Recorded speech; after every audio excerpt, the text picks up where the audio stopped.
Welcome to the Six-Figure Author Experiment, where we help you break through your first or next $100,000 goal. Parental discretion is advised. Now, let's get on with the show. Hello and welcome to Hypnotherapy with Lee. Thank you, Russell. When I said, hey, can I come hypnotize somebody?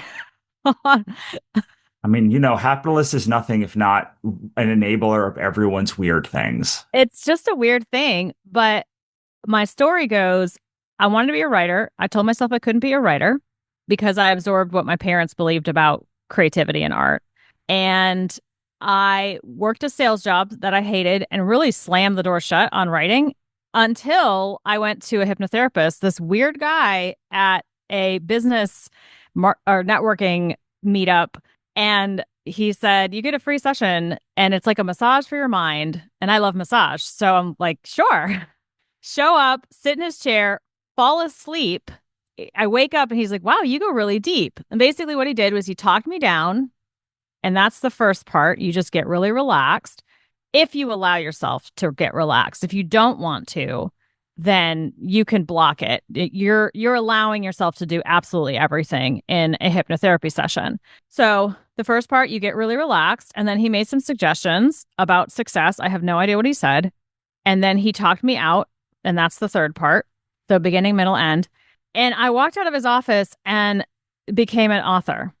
Whatever he said removed the blocks that I had held on to for 7 years that said, I can't be an author, I can't be a writer. And yes, I do think that a lot of people, lawyers and finance people, are sublimated creatives, really. I mean, law is all about language, right? So yeah, I was meant to be creative and I can make a living doing what I love. And he removed the block that I was stopping myself from being an author.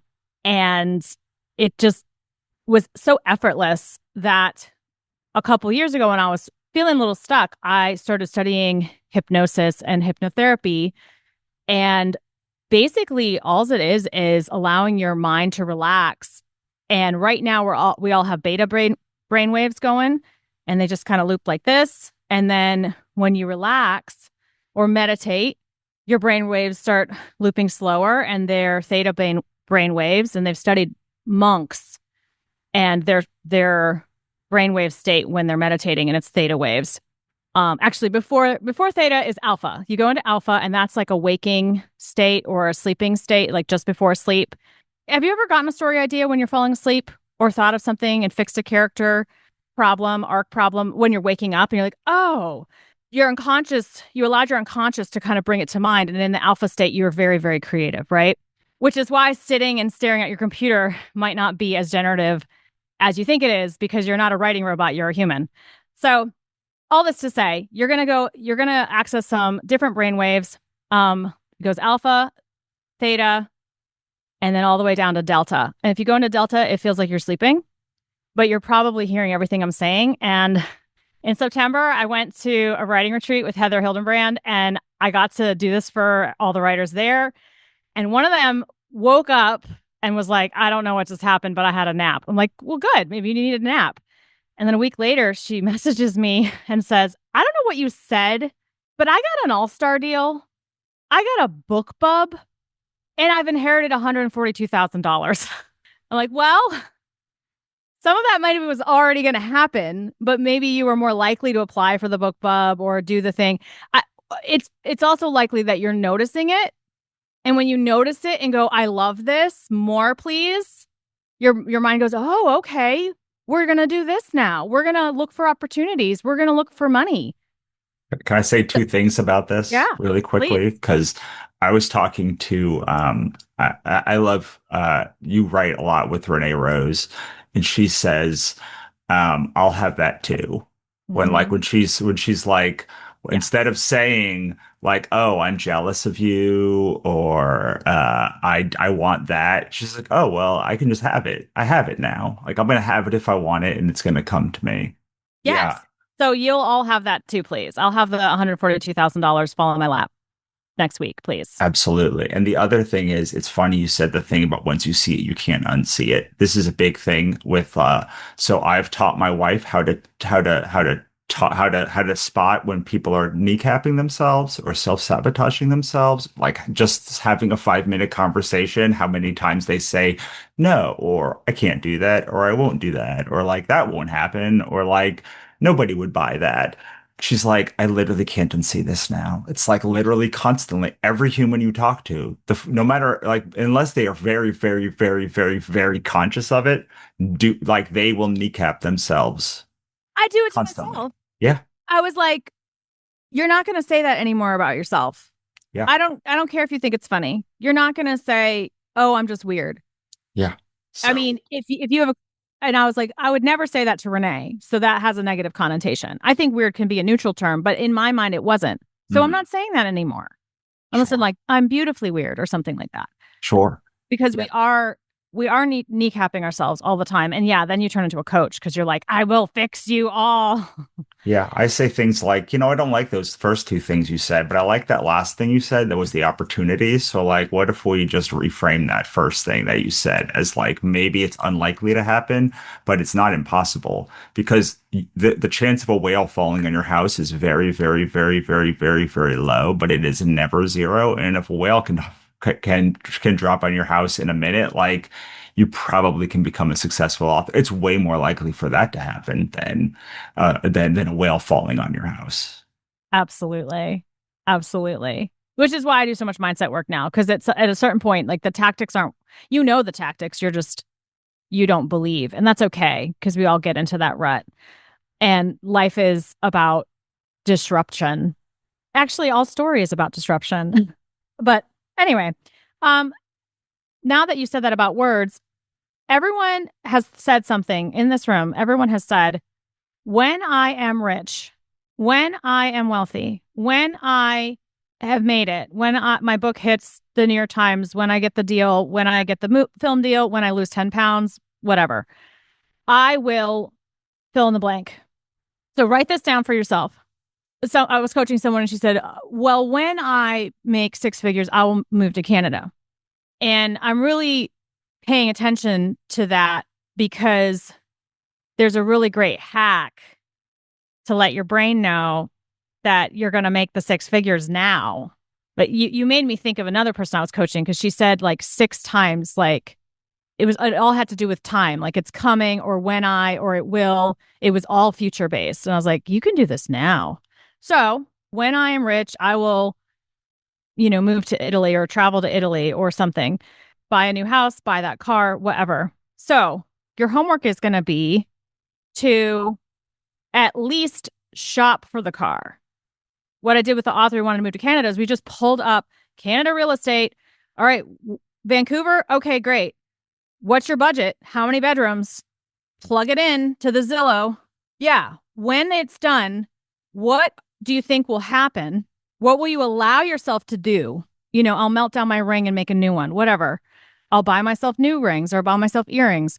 What you actually want is the feeling, right? When I am there, I will feel safe. Yes. You want the feeling and you can actually give yourself the feeling now. The nervous system, there's only one legitimate reason to trip your nervous system. It is when you are in immediate physical danger.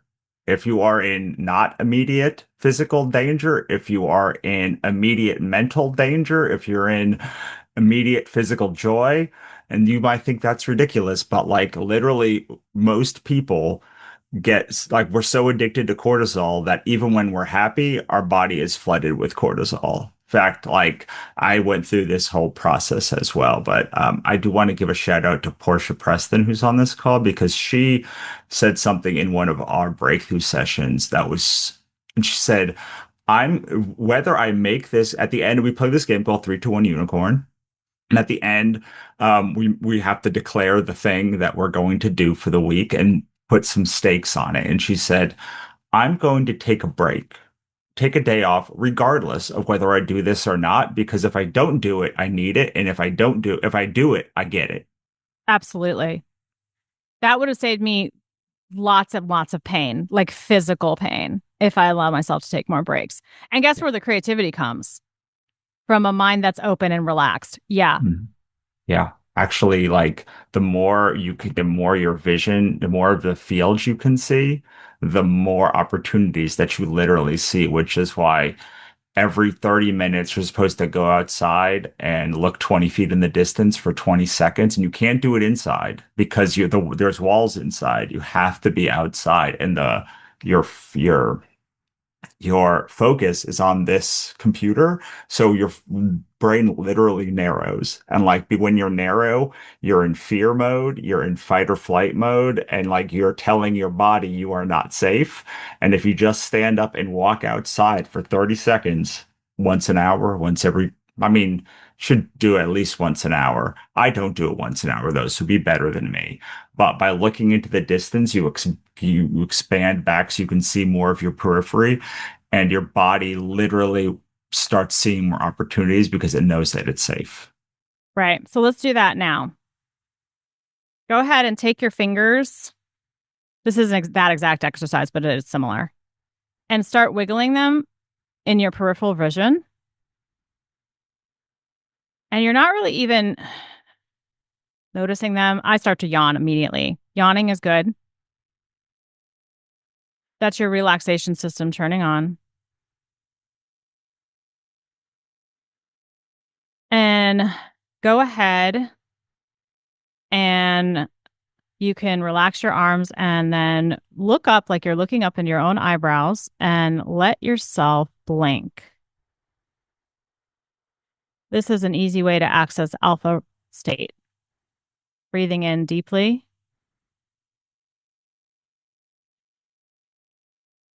And exhale. Slowing your breath again. And go ahead and close your eyes all the way down right now. And imagine there's a light coming down from the sky and it's flowing onto the top of your head. And everywhere the light touches, your muscles move into their most optimal positions. So imagine the light flowing down the top of your head, the sides of your head, over your ears, down your jaw, relaxing, releasing, and letting go everywhere it touches.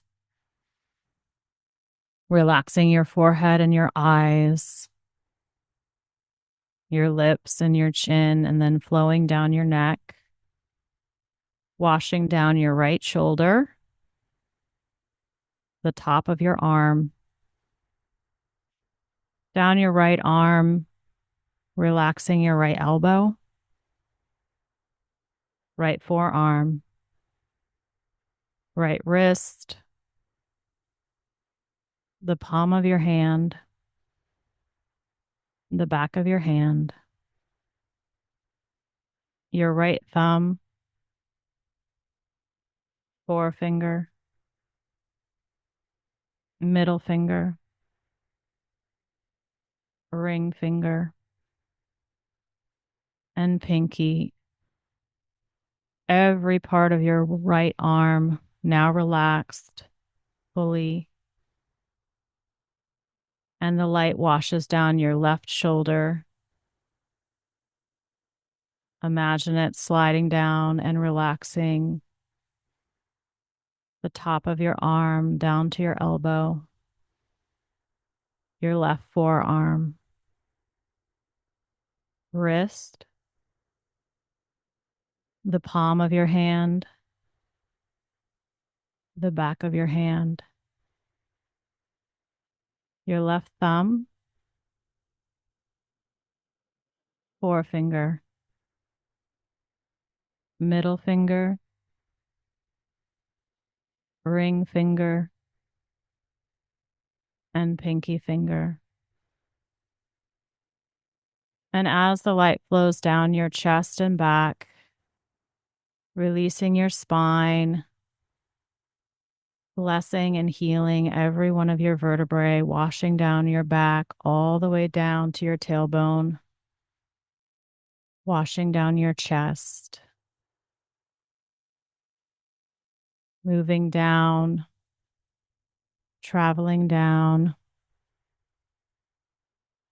relaxing even your organs, washing down your whole front torso. And as the light moves down, so your attention goes to your right hip, down your right thigh,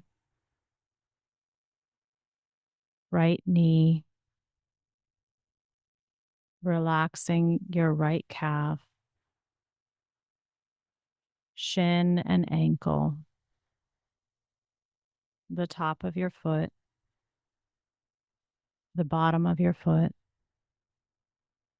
your big toe, second toe, middle toe, fourth toe, and little toe. The whole right side attended to, washed clean and healed, relaxing even further down. And take your attention to the left hip and let the light travel down the left thigh, the knee, the calf, the shin and ankle, the top of your foot, the bottom of your foot, left big toe, second toe, middle toe, fourth toe, and little toe. The whole of the body relaxing further down, moving down, drifting down, traveling down into a wonderful, blissful, healing state of relaxation. And let your breathing be easy. Listen to my voice and nothing but my voice. And every sound and noise around you carries you deeper and further into this wonderful, healing, relaxed state. And just by relaxing, you turn on all the healing functions in your body. Your own body comes online, powerfully healing whatever needs to be healed, releasing what doesn't serve you, and bringing in the oxygen it needs. It does this automatically, and you can let it be easy. You can allow this healing process to continue on as you hear my voice. And imagine there was a time that you were outside in a beautiful space, a wide open space that you loved, somewhere in nature where you were taking in the view and taking in the beauty and majesty of the world. And you were so in awe and you felt such calm and peace. And you felt this connection to everything and also the fullness of yourself, how you're the observer of the universe. And it's your work to take everything in and delight in it and appreciate it and just to be existing and observing this beautiful space. So go there now and see yourself, hear yourself, maybe even feel what it's like to be back in that beautiful, serene space, feeling connected to everything around you, feeling all this beauty and majesty.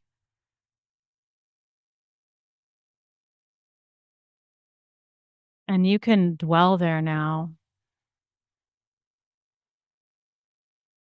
This calm perfection is always available to you.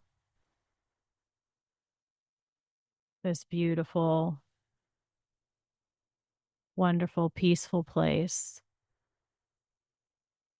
is a resource for you. You can return to it anytime you need. In this space, you realize that you are not your physical body. You are not cells and matter. You are vast and beyond, but also yourself. You're one with everything and also distinct and yourself. And that's joyful to you because it allows you to experience good things. And your body is your vessel and your temple. So, in this divine, beautiful, peaceful place, go ahead and imagine giving your body exactly what you need, what the body needs. So, maybe a warm blanket, maybe a beautiful mansion overlooking the beach, maybe a car that you would love to drive to see the sights, to go see new sights like this one. Call up your favorite animals, some playful otters in the bay, some birds singing in the trees or wheeling overhead. Give yourself a puppy or a kitten or even a monkey. Give your body what it needs. We're going there in the mind so that your mind will then lead the body. The mind will give your body what it needs throughout your whole life and take care of yourself. So, adding anything you need, maybe a hug from a loved one, or maybe there's no one with you. You want to send all the people you know away. You want to be in a serene space, just communing with nature.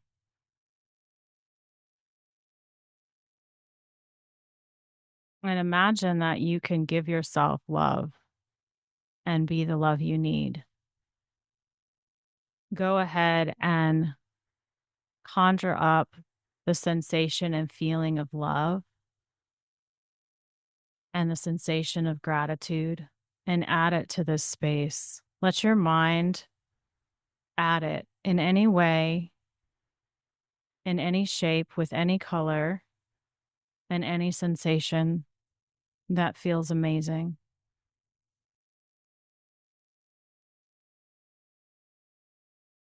And now let's add some abundance. What does wealth mean to you? Is it soft clothes? Is it some awards or accolades hanging on your wall?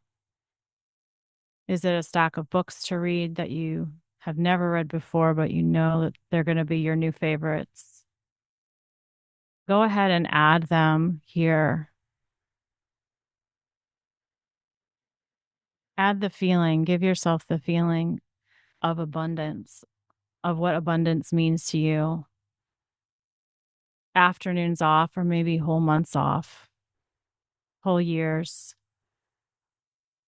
hiking, walking the beach, getting a massage and relaxing. Maybe it's buying things, or maybe it's having nothing but health and vitality and glowing skin and a puppy.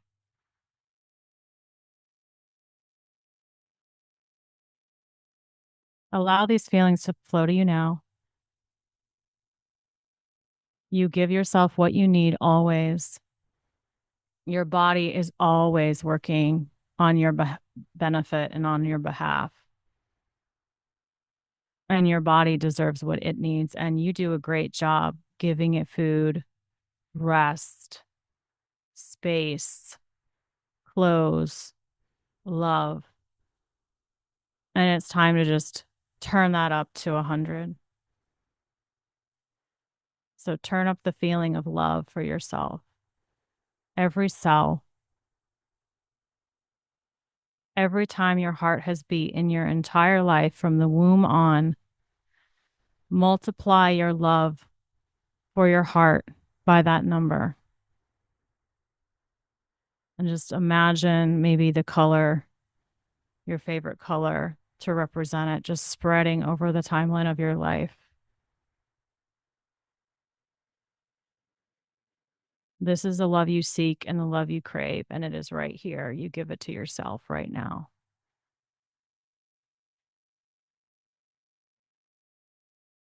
And this moment of peace, this rest and relaxation for your beautiful, brilliant body and your awesome mind.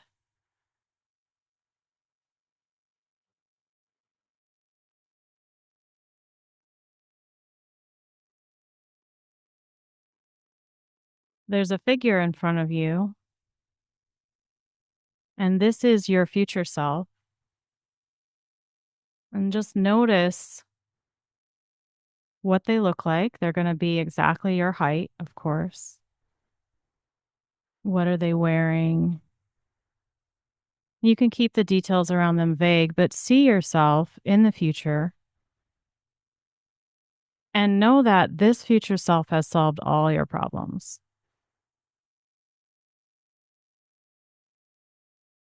And there they are.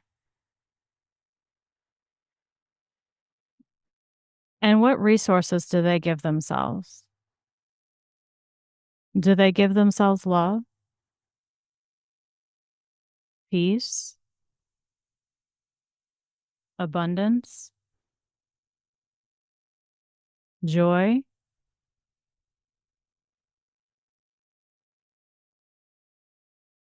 Just notice what they have.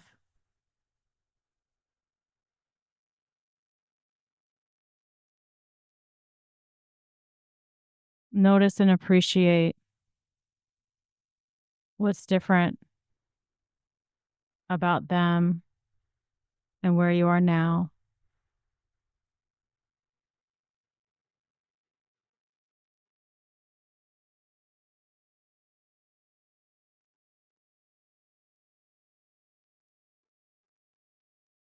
And if they were to say something or communicate with you somehow, what message do they have for you?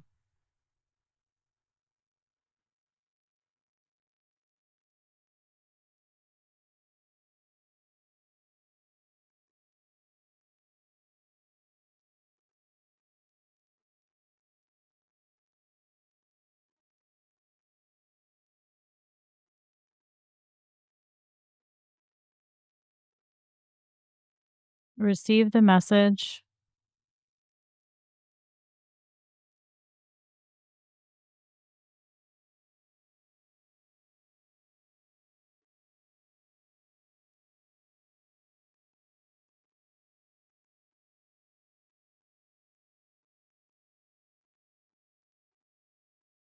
And you can let your future self sink into your unconscious.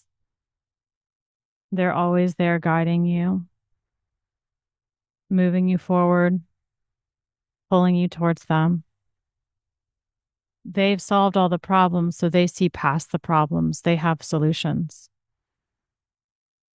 And this is your inner wisdom, your inner knowing, always there for you.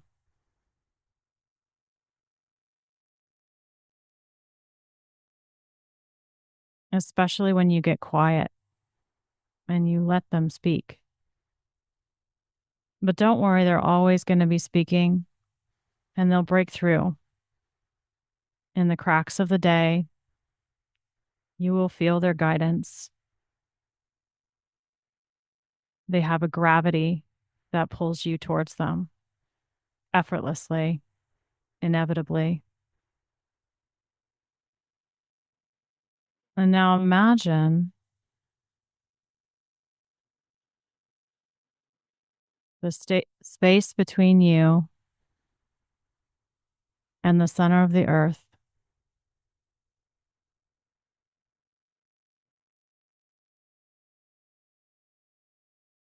And imagine the space between the top of your head and the sun.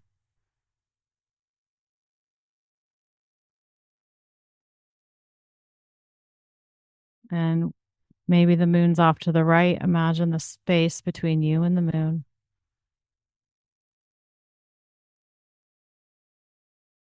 And maybe Pluto's off to the left. So imagine the space between you and Pluto.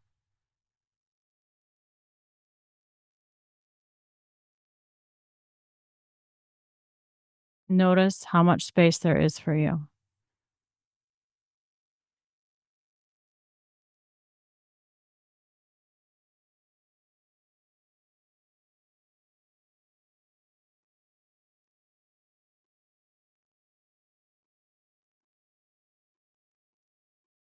How can you take up more space?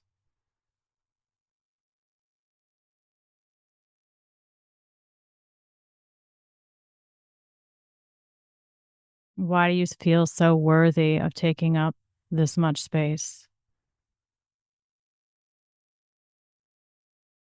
Why are you so awesome? Why are you so lovable? Why are you so successful? Why are you so joyful? Why are you so grateful? Why is your life so good? Why are you so abundant? Why are you so brilliant?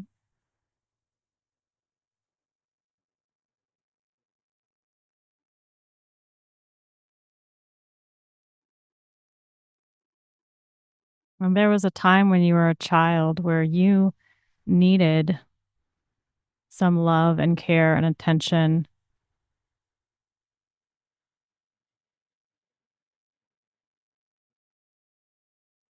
Some of the resources you have now, but you didn't feel like you had them when you were little. So go ahead, imagine your timeline, and you're going to slide back on the timeline all the way back, getting younger, going back. You're going to observe yourself as that little child in that moment when they needed you. Your past self is here now in front of you, and you can see them. And it's just before a painful memory, just before they walk into this painful memory. And your beautiful, brilliant mind has called up this memory to release it now. So sliding back on the timeline, seeing yourself, and look upon your little face. You're the adult observing yourself as a child, and look at them and give them what they need.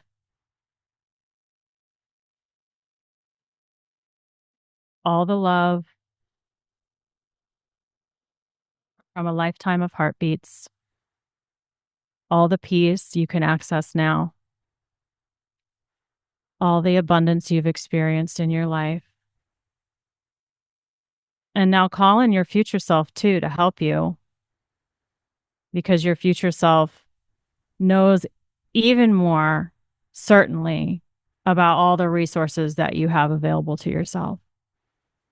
And let them come, and they're just beaming love into your younger child self. And your younger child self is just soaking it up. Give that child everything they need.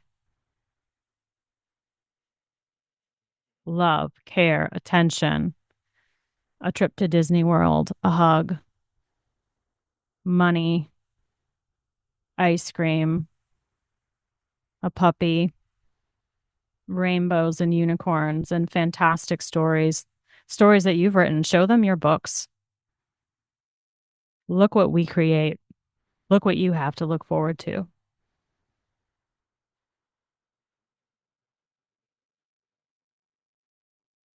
Surround them with love. Call in every version of yourself, every resourceful version of you, your adult self, and all your future selves. Surround this child. This child is not alone. They will never be alone again. They will always have what they need because you give yourself what you need. So, beaming love and peace and acceptance towards this child, giving them absolutely everything they need, a new wardrobe, a new mansion, a castle on the hill, a dragon to ride, anything. This child is no longer stuck in this painful memory in your mind. This child is now riding dragons because of you, because your beautiful genius mind set them free. So let that child go out to play. Let them run free. Let them enjoy the life, looking forward to all the good things that are still coming for them. And you can let this memory dissolve. Your beautiful genius mind was holding on to it in case you needed it. But once the pain is gone, all that's left is wisdom, and you can file it away in deep storage. Say, we got that. We got the lesson, and we're good. Now we get the love.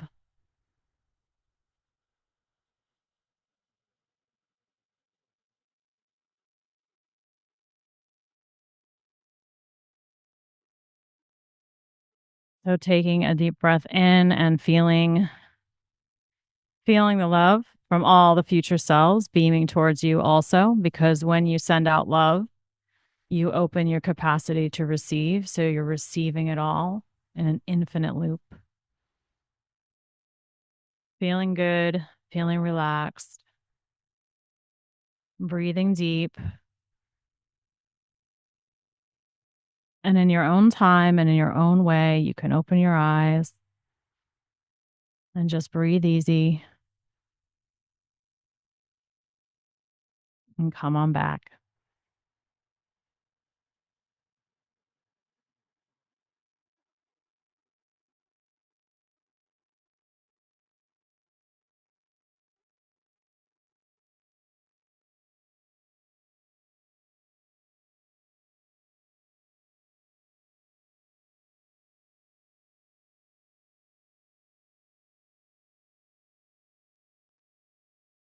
You're back. Good. You gave yourself the benefit. That's the cool part. Is your brain did that. I just said some words. Words are great, aren't they? I love words. It's amazing how how much words change things. You did tell us to get on a dragon though, and so that was partially you at least, that part. Yeah, I decided that we can live a fantasy novel during hypnotherapy because why not? So I keep doing. I did one for Renee. We were on a just the two of us on a retreat in Cancun, and I had her like flying over the world, spreading rainbows. And I always cry when I hit the like really healing happy part. So I'm like crying, and I'm like, yeah, everybody's gonna fly, but the end of every meditation. Yeah, I mean it's great. It heard also a lot of independent family systems in there too, or at least some part of it. Yeah, we did some very light inner child work because we can. Yeah. I mean, I love that um you can experience things in your brain and hallucinate things in your brain and then they actually appear in reality. Not the dragon, maybe, but it's great when you can be like, yes, you can actually heal yourself. And then you wake up and you're like, did you know? Did you know? I can Uh-huh. do this thing. That's Karen's new favorite thing. She's like, whenever she's like, I don't want to do something. She's like, actually, did you know that I'm a great sleeper now? Did you know that I'm a great networker now? Did you Yeah. know? And then Yeah. like the step, like it's one step from doing the thinking to doing the saying, right? Because we like when no matter what we say, we're constructing our reality. Yeah. And so if your brain is like, I'm live on a dragon and like I'm amazing. I have all of this space to exist, then you're less likely to like cut yourself down. And then you can like see the opportunities in front of you and you can see that they're all around you all the time. Like there's nothing but opportunities everywhere. And the problem is often that we're attuned to the wrong frequency to see the right opportunities. So all we do is see the wrong opportunities or that they're not opportunities or that we don't want them. But those other opportunities are there too. Oh, someone said that was incredible. At one point, I stopped feeling my body. Yeah. So, and somebody on this call probably went down into Delta and actually just fell asleep, or it felt like they fell asleep. In the middle, I started asking questions, which is a useful way to say affirmations because your brain is a predictive machine. And it's supposed to be this way. You're supposed to go, I want sushi. And then you just let it exist in your head and you don't stop it. And then you say to your husband, oh, I think I want sushi. And he goes, oh, what about that place? We're like, yeah. And then, at 5 p.m. you're eating sushi. It's supposed to be that easy, or maybe it's not tonight, maybe it's 5 weeks from now, but you still end up there. And we stop ourselves probably because we did 12 years of school at least where we were trained to not listen to our intuition and we were trained to like make widgets in a factory. Honestly, that's what the education system was designed to do. So we're always outside of ourselves and we forget this power that we have. Yeah. So the questions I asked, like, why am I so brilliant? Your brain's going to answer that question. Mm-hmm. And you were relaxed enough to allow in the question. And I still, even then, I didn't say, you're so brilliant. I did say that a bunch, actually, though. Right. And you heard it. But even if you weren't relaxed enough and you might kick that out, your mind can still work on the question. And you're like, why am I so brilliant? And it starts, like you said you use the metaphor of a frequency. That's one way to say it. It's, I think, a useful metaphor. It's red truck syndrome. You start seeing the red trucks. Oh, I am Right. brilliant. Oh, that was brilliant. Oh, I did solve that problem. Oh, yeah. Oh, yeah. Oh, yeah. Yeah. Right. It's the same as it's so I like this thought experiment where it's like, okay, so you are today. We can all agree that you exist today, at least in this reality.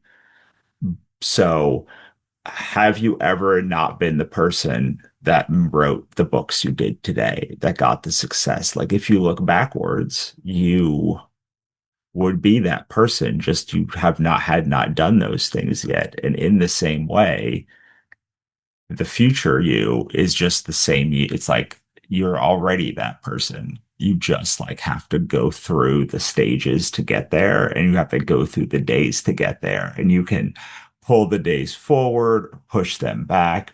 You can resist and that will change. But like you are that future human, just like in your past, you were this human. It's all like one human on a continuum. Yes. Which is why I was like, let's bring in all the future selves with the resources. So Parts Work says, there was a Japanese soldier. This is a story that's a metaphor for Parts Work. His name was Hiro Onanda, and he did not surrender when the Japanese surrendered. It took him 30 years for them to get him back from a Filipino island that he was told, you must hold this island and you cannot commit suicide. You can never surrender. And there's no way out. Like he was told by his commanding officer and he was sent off to this island and they kept trying to tell him the war is over, but he would not accept it. He thought it was all propaganda until his commanding officer put on his old uniform. And this is like in the 80s. Yeah. From World War II, right? So 30 years later, finally, Hiro Onanda gets the new orders and and allows himself to come home. He's allowed to come home. So there's a part of you that went into something painful and shut down and didn't feel like they had the resources to cope with it. And that part is off on the island in your mind, Hmm. this construct. And you're not actually parts, you're whole, but you don't feel like you're whole. And when you isolate that part, that they don't feel all the resources you have. So when we bring them back, and I was like, well, let's bring in the future too, because the future self have solved the problems. They've seen around. It's the oldest business advice. Like, don't look at the problem, look at the solution. But you have to figure out how to get your mind to do that. Oh yeah, Heather said this great thing. She said, you can either be in the energy of the problem or the solution, but not both. And you get to choose. Yes. And our minds are trained to just focus so hard on the problem, like it's a snake that's going to bite us.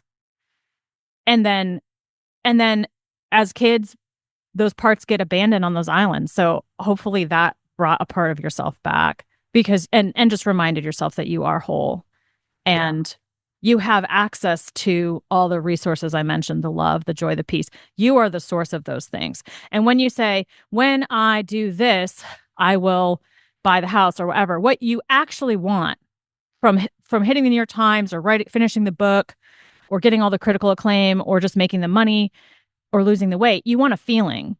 And you actually can give yourself that feeling today in this moment. I hope you did actually, Yeah. because then you can create so much out of that feeling of already having it. You literally have become the solution. Yeah. I say, so to go back to what Karen used to say about her networking, I was like, you actually may suck at one very small part of networking, but networking is a whole bunch of pieces, and you probably are pretty great at almost all of them.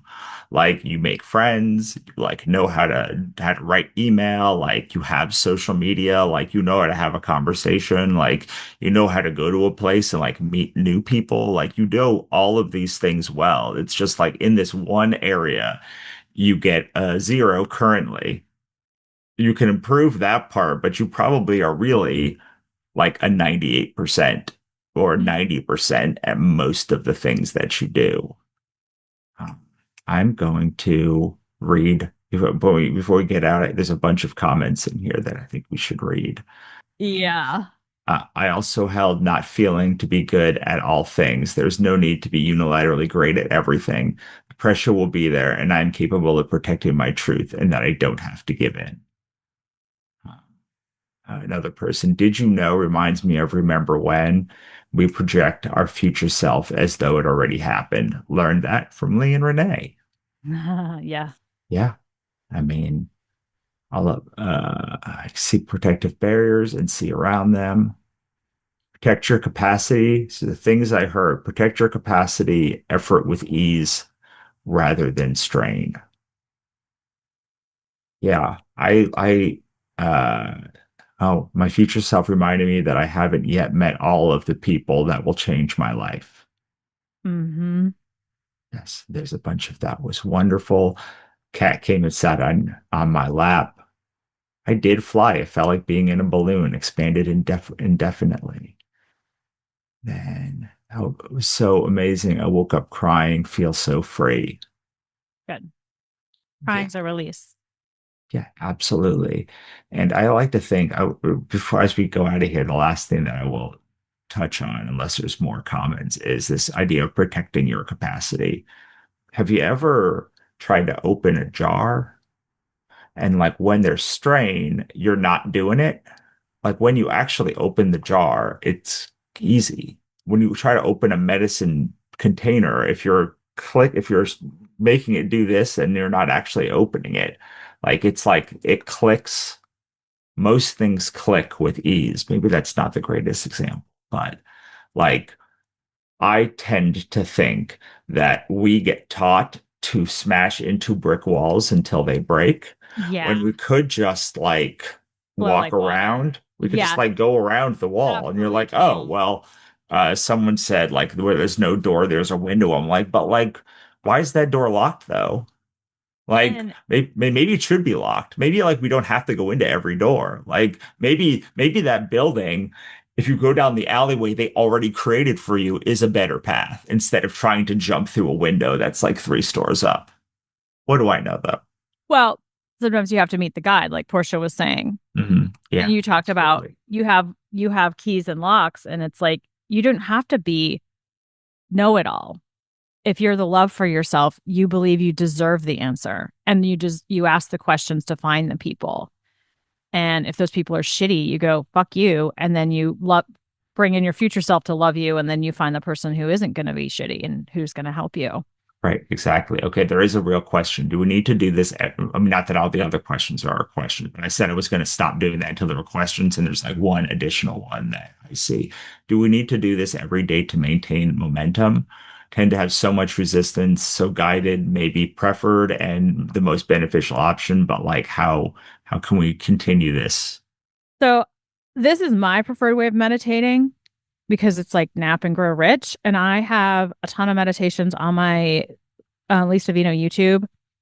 And I actually just put a link in. I hope it's okay, Russell. I have a free marketing course that's mostly for newbies, but I'm sure everyone sees people struggling on social media to sell books. And so if you wouldn't mind sharing that, but also you can sign up and I will let you know when there's new. It's all author related meditations on that channel. Yes. Okay. So you did put this. It's genie.us, which is the Genius link thing /millionaire author. Or there's a YouTube page too, right? There's just go, Lee Savino's YouTube page for sure. Yeah, absolutely. And you can come back here because I'll have this up for review also. Yeah, someone actually said as we go out, like, my future came and hugged that child. So this is a person who's a very exuberant child, which actually comes as no shock to me. And her future self came and hugged that child and told her she didn't have to be quiet. I could be as loud and effervescent as I wanted. She loved me just like I was. She also came in French. And then she spoke to her mom. That's lovely. Yeah. Yeah, that's good. Yeah. All right. Well, thank you so much, Lee, for coming today and for existing in this space. And you've taught me so much over the years. Yeah, thank you for letting me come. All right. If you haven't heard it today, I love you. Have a good day. Thanks for listening. For more, head on over to sixfigureauthorexperiment.com for archive access, resources, and more. We'll see you next time.